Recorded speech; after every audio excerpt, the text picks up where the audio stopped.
안녕하십니까. 100년의 세월을 건너온 여러분의 늙은 모십니다. 오늘도 평안한 하루를 보내고 계십니까? 아니면 창밖에 저무는 해를 바라보며 이유 모를 공허함에 한숨 짓고 계십니까?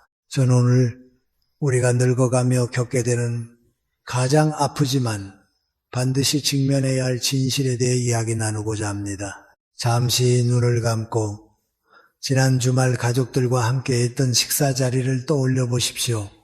오랜만에 자식들이 모였고 손주들의 제잘거리는 소리가 들립니다. 당신은 반가운 마음에 그동안 가슴속에 담아두었던 이야기들을 꺼내놓습니다. 내가 젊었을 때 겪었던 고생담, 세상을 살아가는 지혜, 그리고 자식들이 실수하지 않기를 바라는 마음에서 우러나온 조언들까지 말입니다.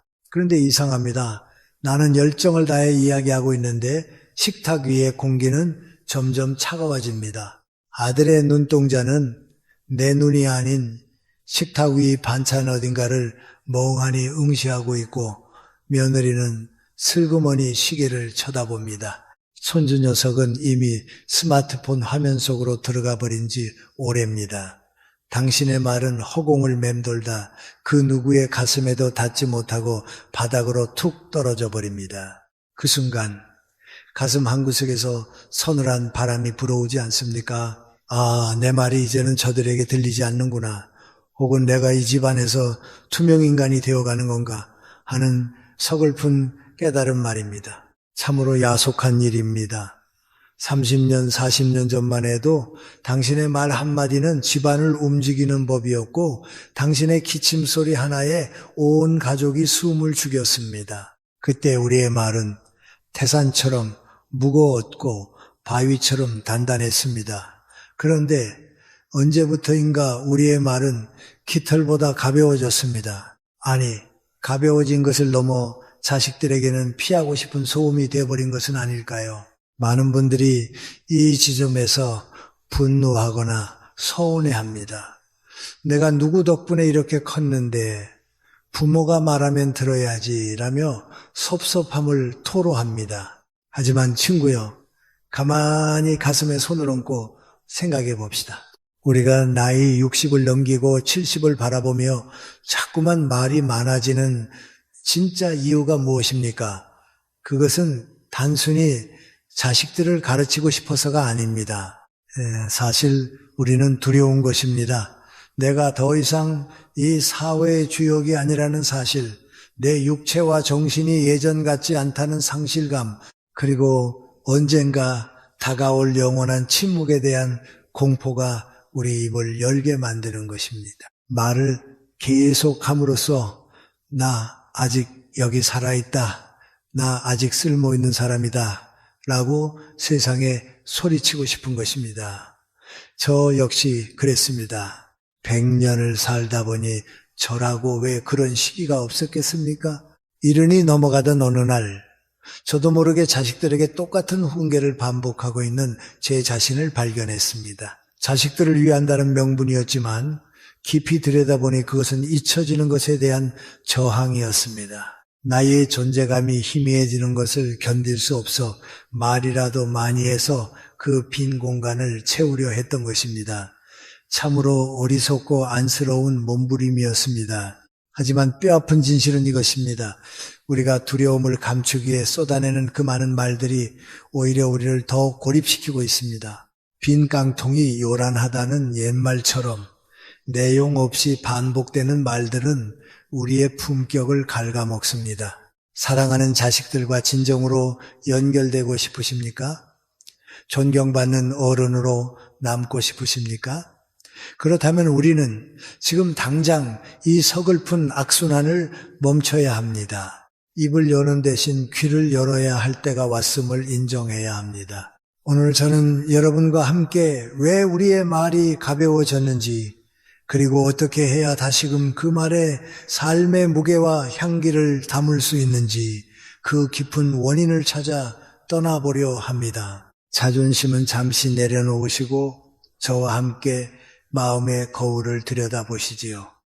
그렇다면 이제 아픈 곳을 찔러 고름을 짜내는 심정으로 우리의 내면 깊숙한 곳을 들여다보겠습니다. 우리가 나이 들어 말이 많아지는 것, 이것은 결코 우리가 못난 노인이 되었거나 성격이 괴팍해져서가 아닙니다. 저의 지난 100년을 돌아보건대 이것은 마음의 병, 즉 불안에서 기인한 증상일 뿐입니다. 우리는 왜 그토록 불안해하며 쉼 없이 입을 움직이는 것일까요? 첫 번째 원인은 상실감에서 오는 존재의 증명 욕구입니다. 젊은 날에 우리는 얼마나 바빴습니까? 직장에서는 결제를 기다리는 부하 직원들이 있었고 집에서는 밥 달라고 보채는 아이들이 있었습니다. 그때는 내가 입을 열면 세상이 움직였습니다. 내가 지시하면 일이 진행되었고 내가 결정하면 그것이 곧 법이었습니다. 우리는 톱니바퀴처럼 맹렬하게 돌아가는 사회의 중심축이었습니다. 하지만은 은퇴라는 거대한 파도가 휩쓸고 지나간 자리에 무엇이 남았습니까? 명함은 사라졌고 전화벨 소리는 뚝 끊겼습니다. 사회적 지위라는 옷이 벗겨진 채 덩그러니 남겨진 늙은 육신을 마주하는 것은 참으로 견디기 힘든 고통입니다. 아무도 내 의견을 묻지 않는다는 사실, 내가 더 이상 쓸모있는 존재가 아닐지도 모른다는 공포가 엄습합니다. 그래서 우리는 말하기 시작합니다. 과거의 영광을 되풀이하고 알량한 지식을 끊임없이 나열합니다. 내가 왕년에는 말이야 세상은 이렇게 돌아가는 거야 라고 소리 높여 말함으로써 나 아직 여기 살아있다. 나 아직 죽지 않았다고 처절하게 외치고 있는 것입니다. 잊혀지는 것이 두려워 내뱉는 그 말들이 오히려 사람들을 떠나가게 한다는 사실을 모른 채 말입니다. 두 번째 원인은 수십 년간 굳어진 통제의 관성, 즉 지독한 습관의 업기 때문입니다. 우리는 너무 오랜 세월 부모로 살았습니다. 자식이 태어난 순간부터 30년, 40년이 넘도록 먹이고 입히고 가르치고 위험에서 보호했습니다. 자식이라는 배의 키를 잡고 평생을 항해해온 선장이 바로 우리였습니다. 이것은 뼛속 깊이 박힌 습관입니다. 그런데 자식들은 이미 50살이 넘은 중년이 되었습니다. 그들도 이제 흰머리가 나고 사회에서 산전수전 겪은 어른입니다. 하지만 우리 눈에는 어떻습니까? 여전히 그들은 물가에 내놓은 어린 아이로만 보입니다. 며느리의 살림 솜씨가 미덥지 않고 아들의 자녀 교육 방식이 위태로워 보입니다. 그래서 멈추지 못하는 것입니다. 김치는 그렇게 담그면 안 된다.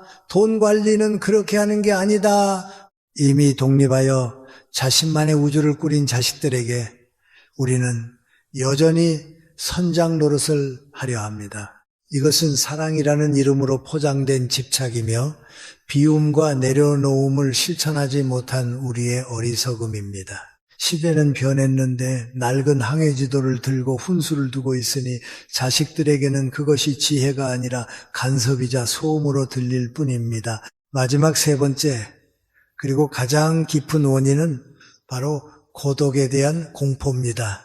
나이 60이 넘고 70이 되면 집안에 흐르는 정적 징집이 무거워집니다. 배우자가 곁에 있어도 혹은 홀로 남겨졌어도 늙음이 가져다주는 고요함은 때로 견딜 수 없는 무게로 다가옵니다. 창밖에 해가 저물고 사이가 조용해지면 우리는 본능적으로 다가올 죽음의 그림자를 느낍니다. 그 침묵이 두렵습니다.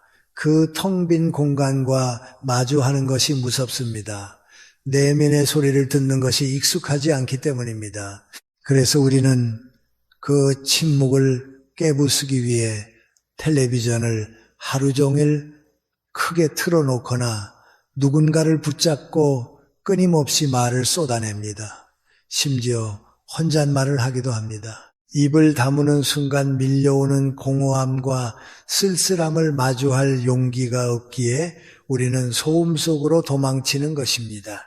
침묵 속에 깃든 진정한 평온을 맛보지 못한 채 그저 시끄러운 말들로 텅 빈 가슴을 틀어막고 있는 형국입니다.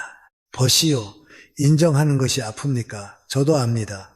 저 또한 늙은이의 초라함을 들키기 싫어 헛기침을 하며 목소리를 높였던 날들이 있었습니다. 하지만 내 마음의 밑바닥을 정직하게 들여다보고 이 두려움의 실체를 인정하는 것, 바로 그것이 지혜로운 노년으로 가는 첫걸음입니다. 우리가 말이 많은 이유는 나빠서가 아닙니다. 그저 외롭고 두렵고 아직 내려놓을 준비가 되지 않았기 때문입니다. 이 사실을 깨닫는 순간 비로소 변화는 시작됩니다. 원인을 알았으니 이제 길이 보입니다. 우리 안에 이 불안을 잠재우고 잃어버린 품격을 되찾아 진정한 어른으로 거듭나는 방법이 분명히 있습니다. 어떻게 하면 이 소란스러운 입을 닫고 존경받는 침묵의 힘을 얻을 수 있을까요? 여기 제가 100년을 살며 깨우친 당신의 남은 생을 황금빛으로 물들여줄 3가지 열쇠를 건네드리고자 합니다. 귀를 기울여 주십시오. 자, 이제 우리는 마음속 깊은 곳에 원리를 틀고 있던 불안의 실체를 확인했습니다. 그 민낯을 마주하는 것이 조금 쓰라리셨습니까? 하지만 괜찮습니다. 병을 알아야 약을 쓸 수 있는 법이니까요. 이제부터 제가 100년이라는 긴 세월을 건너오며 몸소 깨달은 처방전을 드리려 합니다. 이것은 단순히 입을 다물라는 강요가 아닙니다. 이것은 당신의 남은 생을 존경과 사랑으로 채우기 위한 가장 구체적이고 실천적인 행동의 지혜입니다. 부디 이 늙은이의 간곡한 당부를 마음에 새겨주시기 바랍니다. 첫 번째 열쇠는 바로 자식들의 삶에 대한 간섭의 끈을 과감히 잘라내는 것입니다. 이것은 참으로 어려운 일입니다. 내 뱃속으로 낳아 기른 자식이기에 그들이 늙어가는 모습을 보아도 부모 눈에는 여전히 물가에 내놓은 아이처럼 위태로워 보이기 때문입니다. 하지만 벗이여, 냉정하게 들리겠지만 기억하십시오. 자식들은 이미 자신들의 어비를 짊어지고 자신들의 시대를 살아가고 있습니다. 그들에게는 그들 몫의 실패가 필요하고 그들 몫의 시련을 통해 배워야 할 인생의 교훈이 있습니다. 우리가 젊은 날 그러했듯이 말입니다. 우리가 가진 경험과 지식은 분명 소중한 것이나 그것은 이미 지나간 시대의 낡은 지도일 뿐입니다. 세상은 천지개벽하여 변했습니다. 스마트폰 하나로 온 세상을 움직이는 이 시대에 수십 년 전의 경험을 들이대며 내 말이 맞다, 너는 왜 그렇게 하느냐라고 다그치는 것은 지혜가 아닙니다. 그것은 그저 고집일 뿐입니다. 특히 며느리의 살림살이나 자녀 교육 문제, 이것은 절대 건드려서는 안 될 영린과도 같습니다. 국이 좀 짜면은 물을 부어 드십시오. 반찬이 입에 맞지 않으면 그저 고생했다, 고맙다 라며 웃으십시오. 손주를 가르치는 방식이 마음에 들지 않아도 눈을 질끈 감으십시오. 그 가정의 주인은 자식 부부입니다. 당신이 주인 행세를 하려 할 때 갈등의 불씨는 걷잡을 수 없이 타오릅니다. 입은 닫고 지갑은 여십시오. 그리고 따뜻한 눈빛으로 그저 바라봐 주십시오. 그 믿음의 침묵이야말로 부모가 줄 수 있는 가장 위대한 지원입니다. 두 번째 열쇠는 확성기가 되려 하지 말고 깊은 우물이 되는 것입니다. 나이가 들면 귀가 어두워진다고들 합니다. 하지만 육신의 귀가 어두워지는 만큼 마음의 귀는 더 밝게 열려야 하는 것이 노년의 도리입니다. 그런데 우리는 거꾸로 갑니다. 내 귀가 잘 안 들리니 내 목소리만 더 크게 높이고 남의 말은 들으려 하지 않습니다. 가족들이 그리고 주변 사람들이 노인인 우리에게 진정으로 바라는 것이 무엇일까요? 대단한 훈계나 가르침일까요? 아닙니다. 그들은 그저 자신의 이야기를 들어줄 따뜻한 가슴을 원합니다. 세상살이에 지친 자식들이 돌아와 마음 놓고 짐을 부릴 수 있는 곳, 어떤 말을 해도 묵묵히 받아주는 고요한 숲 같은 존재가 바로 우리가 되어야 합니다. 여기 제가 평생을 지켜온 7대3의 법칙을 제안합니다. 10번의 대화 기회가 있다면 7번은 듣고 3번만 말씀하십시오. 그 3번조차도 주장이 아닌 공감과 격려여야 합니다. 그랬구나. 참 힘들었겠구나. 네 생각이 옳다. 이 짧은 추임새들이 100마디 훈계보다 자식의 마음을 더 크게 울립니다. 상대의 눈을 바라보며 고개를 끄덕여 주는 것, 그것이 바로 경청이라는 최고의 대화 기술입니다. 말하고 싶은 욕구가 목구멍까지 차오를 때 심호흡을 한번 하고 꿀꺽 삼키십시오. 그리고 상대에게 질문을 던지십시오. 요즘 회사 일은 어떠냐? 손주는 요즘 무엇을 좋아하느냐? 주인공의 자리를 상대방에게 내어주는 여유, 그것이 바로 어른의 품격입니다. 마지막 3번째 열쇠는 입 밖으로 나오려는 변빙 자랑과 푸념을 도로 삼키는 것입니다. 참으로 잔인한 이야기로 들릴지 모르겠습니다. 늙으면 여기저기 안 아픈 곳이 없고 서러운 일투성이지요. 누군가에게 이 고통을 호소하고 위로받고 싶은 마음, 제가 왜 모르겠습니까? 저 역시 아침에 눈을 뜨면은 온몸이 삐걱거리는 100살 노인입니다. 하지만 친구여, 냉정하게 현실을 직시합시다. 자식들을 만날 때마다 아이고 허리야, 여기가 쑤신다, 죽지 못해 산다 라는 말을 입에 달고 산다면 그 만남이 즐거울 수 있겠습니까? 처음 한두 번은 걱정하겠지만 반복되면 자식들에게 그것은 고통스러운 짐이 됩니다.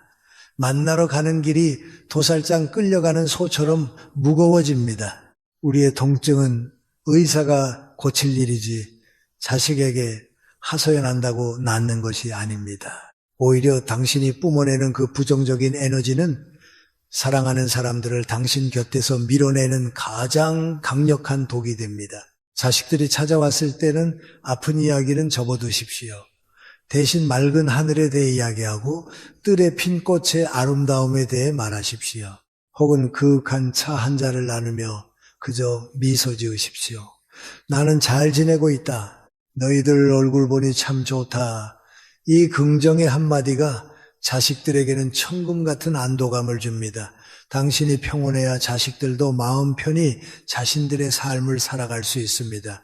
당신의 평온한 모습 그 자체가 자식들에게 주는 가장 큰 축복이자 유산입니다. 아픔은 속으로 사귀고 기쁨은 밖으로 나누는 것, 그것이 바로 우리가 지켜야 할 마지막 자존심이자 배려입니다. 자, 이렇게 3가지를 말씀드렸습니다. 자식의 삶에 간섭하지 않고 지켜봐 주는 것, 내 말을 줄이고 깊이 들어주는 것, 그리고 고통의 소리 대신 평온의 미소를 보여주는 것. 어떻습니까? 말은 쉽지만 실천하기는 태산처럼 무거운 일들입니다. 혀를 깨물고 싶을 만큼 말하고 싶을 때가 있을 것이고 서러움이 북받쳐 오를 때도 있을 것입니다. 하지만 이 3가지를 해내는 순간 여러분은 그저 나이 든 노인이 아니라 누구나 곁에 머물고 싶어하는 향기로운 어른이 될 것입니다. 그런데 말입니다. 단순히 참고 억누르는 것만으로는 부족합니다. 억지로 참으면 화병이 됩니다. 이 침묵이 고통이 아닌 기쁨이 되기 위해서는 한 단계 더 높은 차원의 깨달음이 필요합니다. 우리가 이토록 비우고 내려놓음으로써 도달해야 할 진정한 삶의 경지, 그 고귀한 품격에 대해 마지막으로 이야기 나누고 싶습니다. 이제 우리는 단순히 처세수를 넘어 생명의 근원적인 이치, 즉 우주의 섭리에 대해 깊이 이야기해 보려 합니다. 우리가 밥상머리에서 잔소리를 줄이고 자식들 앞에서 입을 다물어야 하는 이유는 단지 그들과의 관계 때문만은 아닙니다. 그것은 바로 여러분 자신의 생명과 영혼을 지키기 위한 가장 엄중한 수행이기 때문입니다. 동양의 오랜 지혜는 우리에게 가르쳐 줍니다. 말이 많으면 기가 빠져나간다라고 말입니다. 젊은 시절에는 기운이 차고 넘치니 밤새 떠들고 논쟁해도 다음날 거뜬합니다. 하지만 우리는 이제 생의 황혼에 서 있습니다. 우리 몸 안에 남아있는 생명의 기름, 그 원기엔치는 한정되어 있습니다. 그런데 입을 열어 불필요한 말을 쏟아낼 때마다 그 소중한 생명의 에너지가 허공으로 흩어져 버립니다. 남을 비난하는 말, 지나간 일을 후회하는 말, 알아주기를 바라는 욕망의 말들은 우리의 영혼을 갉아먹는 가장 나쁜 낭비입니다. 불필요한 말을 줄이는 것, 그것은 곧 나의 수명을 연장하고 흐려져가는 총기를 맑게 닦아내는 양생연명의 길입니다. 입을 닫으면 기운이 단전으로 모이고 눈빛이 형형해지며 정신이 맑아집니다. 이것이 바로 노년의 건강 비결이자 지혜의 원천입니다. 더불어 구억골의 무서움을 기억하십시오. 우리가 무심코 내뱉은 말은 허공으로 사라지는 것이 아닙니다. 그것은 반드시 씨앗이 되어 어딘가에 심어집니다. 특히 자식이나 배우자에게 던진 날 선말들은 그들의 가슴에 박혀 언젠가 나에게 외로움이라는 차가운 열매로 되돌아옵니다. 내가 뿌린 말의 씨앗을 내가 거두는 것, 이것이 인과응보의 법칙입니다. 그러니 말수를 줄이는 것은 죄를 짓지 않는 길이며 나의 남은 생을 참회와 평화로 이끄는 가장 안전한 방패입니다. 자연을 한번 바라보십시오. 진정으로 위대한 것들은 모두 침묵하고 있습니다. 마을 어귀에 수백 년을 버티고 서 있는 거대한 느티나무를 보십시오. 그 나무가 자신의 나이를 자랑하며 떠드는 것을 본 적이 있습니까? 자신이 만든 그늘이 얼마나 시원한지 생색내는 것을 본 적이 있습니까? 아닙니다. 그 고목은 그저 묵묵히 그 자리에 서 있을 뿐입니다. 비바람이 몰아쳐도 뜨거운 태양이 내리쬐어도 그저 침묵으로 견뎌내며 모든 지나가는 생명에게 넉넉한 그늘을 내어줍니다. 나무는 나이테가 늘어날수록 껍질은 거칠어지지만 그 침묵의 깊이는 더해갑니다. 그래서 우리는 그 나무 아래서 경외감을 느끼고 편안함을 얻습니다. 이것이 바로 품격입니다. 사람이 늙어간다는 것은 저 나무처럼 되어가는 과정이어야 합니다. 소란스럽게 흔들리는 갈대가 아니라 침묵으로 웅장한 산이 되어가는 과정이어야 합니다. 당신의 침묵이 자식들에게는 나무 그늘 같은 휴식처가 되어야 합니다. 아무 말 하지 않아도 그저 곁에 계시는 것만으로도 든든한 버팀목이 되는 그런 어른 말입니다. 진정한 행복은 소음 속에 있지 않습니다.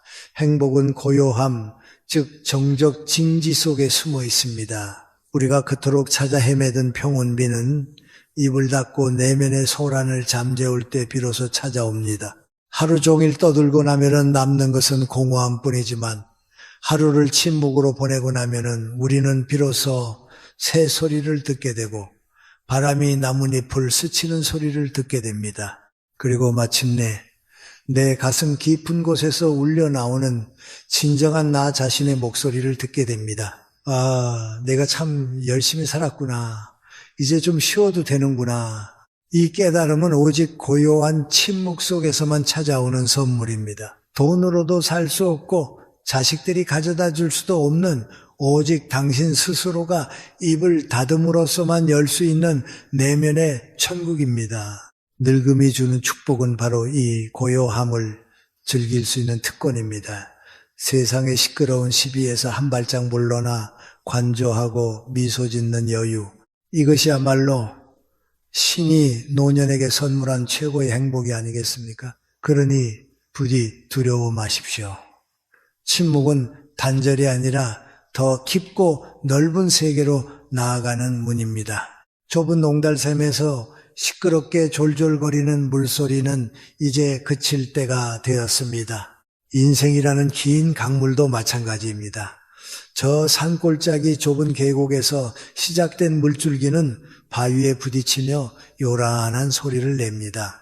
그것이 젊음이었습니다. 하지만 강물이 흐르고 흘러 온갖 지류를 다 받아안고 마침내 저 거대한 바다에 가까워지면 어떻게 됩니까? 강폭은 넓어지고 물살은 깊어지며 소리 없이 도도하게 흐릅니다. 겉으로는 멈춘 듯 고요하지만 그 속에는 바다를 품을 만큼 깊은 힘이 흐르고 있습니다. 이제 여러분은 그 바다를 눈앞에 둔 하구에 와 있습니다. 더 이상 찰랑거리는 얕은 물소리를 낼 필요가 없습니다. 이제는 깊고 넓고 고요하게 흐를 시간입니다. 오늘 우리는 참으로 긴 마음의 여행을 함께 했습니다. 저의 이야기가 여러분의 가슴에 작은 파문을 일으켰는지 모르겠습니다.